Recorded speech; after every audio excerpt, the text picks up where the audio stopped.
বাড়ি থেকে বেরিয়ে যান। আপনার আর এই বাড়িতে চাকরি করতে হবে না। আপনার বউ না অসুস্থ, যান গিয়ে তার সেবা করেন। আজকে থেকে আপনার ছুটি, যান। না ম্যাডাম, আমার ছুটির দরকার নেই, ছুটির কোনো দরকার নেই। কোনো কথা বলবেন না। এমনি সময় তো গেলে আর আসতে চান না, এখন যাচ্ছেন না কেন? যান।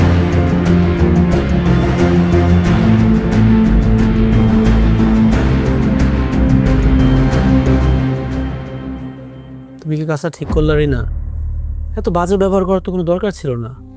একটু হেসে হেসে কথাগুলো বলতে পারতাম। শোনো, এদের সাথে হেসে কথা বললে না, এরা একদম মাথায় উঠে নাচবে। আমি যা করেছি একদম ঠিক করেছি। আচ্ছা বাবা, বুঝছি। তো মানুষের সাথে একটু হেসে কথা বললে না কোনো ক্ষতি হয় না। আর আপনি হাসলে আপনাকে দেখতে সুন্দর লাগবে। হয়েছে, আমাকে আর তোমার মিথ্যা সান্ত্বনা দিতে হবে না। তুমি বসো, আমি তোমার জন্য শরবত নিয়ে আসছি। ঠিক আছে।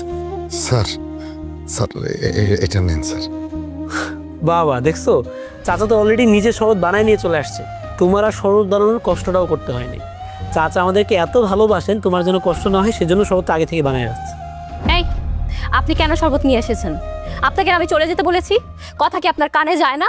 হ্যাঁ, ও আচ্ছা, এখন শরবত খাইয়ে নতুন করে আবার টাকা নেওয়ার ফন্দি করছেন নাকি?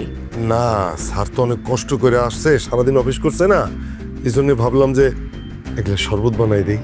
আচ্ছা, তোমার আজকে কি হয়েছে না বলো তো? উনি তো আমাদেরকে ভালোবেসে শরবতটা বানায় নিয়ে আসছে, তাই না? যেন তোমার কষ্ট না হয়। আর এটা তো নতুন কিছু না, উনি তো মাঝে মধ্যে আমাকে শরবত বানায় খাওয়ায়। আজকে এত রেগে যাচ্ছ কেন?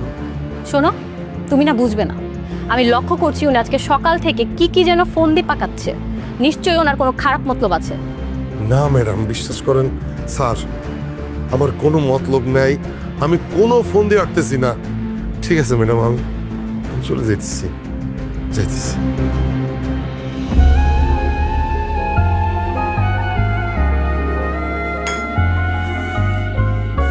তোমার সমস্যাটা কি রিনা, আমাকে বলো তো। তুমি আজকে সারাটা দিন কোনো কারণ ছাড়াই ওনার সাথে খারাপ ব্যবহার করতেছো। এইভাবে একটা বাবার বয়সী মানুষের সাথে বাজে ব্যবহার করার মানেটা কি? উনি কি কোনো কিছু করছে তোমার সাথে? যদি করে থাকে আমাকে বলো, আমি ওনার সাথে কথা বলি। শোনো সাগর, তুমি না খুব সহজ সরল মনের একজন মানুষ। এদের প্যাচ তুমি বুঝবা না। এদের কাজই হচ্ছে ধান্দা করে টাকা আদায় করা আর নতুন নতুন ফন্দি পাকানো। আচ্ছা ফাইন, আমার তো কিছু বোঝার দরকার নাই। আমি ওনার সাথে পরে কথা বলে নিব না। তোমার চাকরদের সাথে আবার আলাদা করে কথা বলতে হবে না। যা বলার আমি বলে নিব। তুমি এখন ফ্রেশ হয়ে আসো, আমি খাবার দিচ্ছি। ওকে ফাইন, মাফ চাইছি, খাবারটাই দাও, আমি আসতেছি।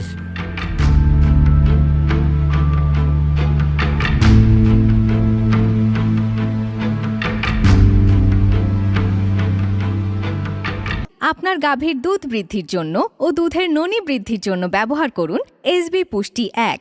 আপনার গরুর মাংস বৃদ্ধির জন্য ব্যবহার করুন